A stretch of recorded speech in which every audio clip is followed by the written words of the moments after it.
চাওঁ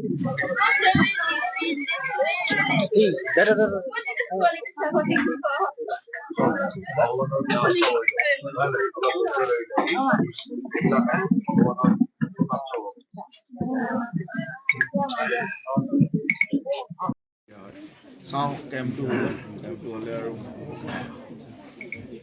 ঠিক আছে দিয়ক মই হেৰি নকৰোঁ। আমাৰ টিমটোৰ কাৰণে তাৰমানে কিবা মানে ভাল যদি আছে। আমাৰ এই অঞ্চলত আমাৰ দলৰে সতীৰ্থ আৰু এজন খুব উদ্যমী ল'ৰা, তেখেতৰ হাতীৰ আক্ৰমণত মৃত্যু হৈছিলে। এইকেইটা দিন চৰকাৰী ব্যস্ততা থকাৰ কাৰণে মই আহিব পৰা নাছিলোঁ, আৰু আজি আহি প্ৰত্যক্ষভাৱে পৰিয়ালটোকো লগ পালোঁ আৰু এই অঞ্চলৰ ৰাইজৰ লগতো কথা পাতিলোঁ। যোৱা এটা বছৰৰ পৰা আমাৰ এই অঞ্চলত হাতীৰ উপদ্ৰৱ আমি দেখি আহিছোঁ। আমি বন বিভাগ বা অন্যান্য গাঁৱৰ ৰাইজৰ সহযোগত আমি কিছু ব্যৱস্থা লৈছোঁ। আগতকৈ কিছু নিয়ন্ত্ৰণত আনিব পৰা গৈছে, কিন্তু তথাপিতো আমাৰ কাৰণে দুখজনক ঘটনা যে আমাৰ নিজৰ মূৰ সমষ্টিতে এতিয়ালৈকে দুগৰাকী ব্যক্তি প্ৰাণ দিব লগা হ'ল। আৰু আটাইতকৈ ডাঙৰ কথাতে এখেত মেধি ডাঙৰীয়া আমাৰ হাতী খেদা অভিযানৰ লগতে জড়িত আছিল। আমি কিছু ভলেণ্টিয়াৰ তৈয়াৰ কৰিছিলোঁ, যুৱক 20 গৰাকী ভলেণ্টিয়াৰ এটা টিম কৰিছিলোঁ। তেওঁলোকে ৰাইজৰ হৈ হাতী খেদা অভিযানত জড়িত হৈ আছিল বন বিভাগৰ সহযোগত। আমি ইয়াত কেম্পো এটা বনাইছোঁ আৰু এটা কেম্প বনাম।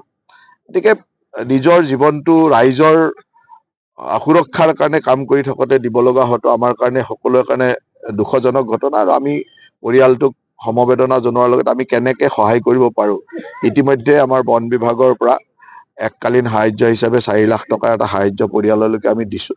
আৰু আমি ব্যক্তিগতভাৱে সকলোৱে সহায় কৰি যাতে পৰিয়ালটোক, একমাত্ৰ উপাৰ্জনকাৰী তেখেত আছিল, গতিকে আমি সহায় কৰিব তাৰ লক্ষ্য আমাৰ নিশ্চয়কৈ থাকিব।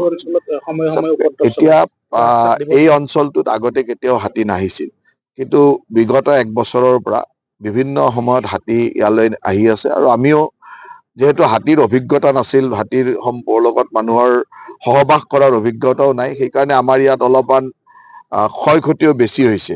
কিন্তু আমি এতিয়া লাহে লাহে বন বিভাগৰ লগত আমি কিছু স্বেচ্ছাসেৱকো তৈয়াৰ কৰিছোঁ আৰু লাহে লাহে কিছু নিয়ন্ত্ৰণত আনিবলৈ সক্ষম হৈছোঁ। কিন্তু এতিয়াও যথেষ্ট মানে প্ৰয়োজনীয়তা আছে। ইয়াতকে ডাঙৰ কথা হ'ল যে যি অঞ্চলত আমি ফেন্সিং কৰাৰ কথা ভাবিছিলোঁ, ৰাইজৰ তাত অলপ আপত্তি আছে। সেইকাৰণে সেইখিনি কথাও আমি যদি ঠিক কৰি ল'ব পাৰোঁ, তেতিয়া অন্ততঃ এটা অঞ্চল বচাই ৰাখিব পৰা যাব।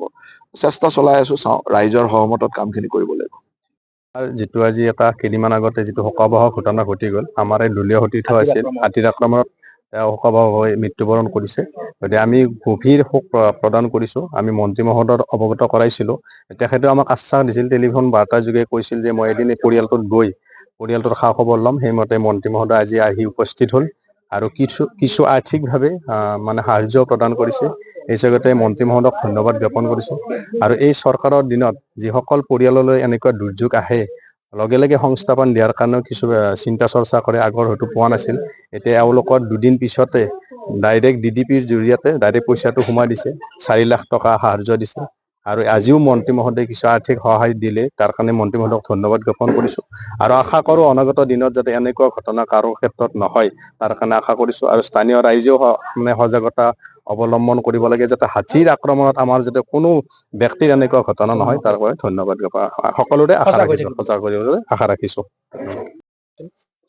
আজি তেখেতক আহিছে, কি আশ্বাস দিছে বা কি তেওঁলোকক? মই তেওঁক এটা বিচাৰিছোঁ আৰু সংস্থাপন। মোৰ শাহু নোৱাৰে, মই পিছত ছোৱালীটা চাব লাগিব, মোৰতো আৰু কোনো নাই। যিখিনি কৰিছিল তেওঁৱে কৰিছিল, মই সেইখিনিয়ে মই সংস্থাপনৰ এটা দাবী জনাইছোঁ। আপোনালোকৰ একমাত্ৰ উপাৰ্জনকাৰী তেওঁৱে আছিলে, আৰু কোনো নাই, ভাইক নাই, ভনীয়েক আছে, বিয়া দিছোঁ। মই দিবলৈ একোৱেই নাই। তাৰমানে মই যদি সৰু টেবলেট এটা নিব লাগে, মই সামৰ্থ্য নাই। সেইখিনি মোৰ আকৌ উপাৰ্জনেই নাই। মানে মোৰ পিঠিটোৱে, বেলেগ একো উপাৰ্জন নাই। 4 লাখ টকা এখন চেক দিছে এখন আজি দিয়া নাই, যিদিনা তেওঁ গৈছিলে, ডেথ হৈছিলে দিনাই দিছে। আপুনি আজি সংস্থাপন এটা বিচাৰিছোঁ, যাতে মই পৰিয়াল, মই ছোৱালীটা চাব পাৰোঁ। সেইখিনিয়ে মই কৈছোঁ। আৰু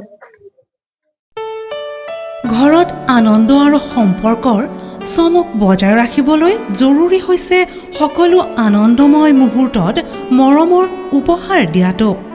সেইবাবে মধুশ্ৰী জুৱেলাৰ্ছে আনিছে সকলো ৰঙীন ক্ষণৰ বাবে বিশেষ গহনা। হীৰাৰে হওক, সোণৰে হওক বা ৰূপৰে হওক, শ্ৰেষ্ঠ ডিজাইনছ আৰু হলমাৰ্কযুক্ত গহনাই ৰাখে সম্পৰ্কক নিখুঁত। তেনেহ'লে আজিয়ে আনক আনন্দ মধুশ্ৰী জুৱেলাৰ্ছৰ সৈতে। যোগাযোগ কৰক 7028000341 নাইবা ভিজিট কৰক LNB ৰোড, নলবাৰী, অসম।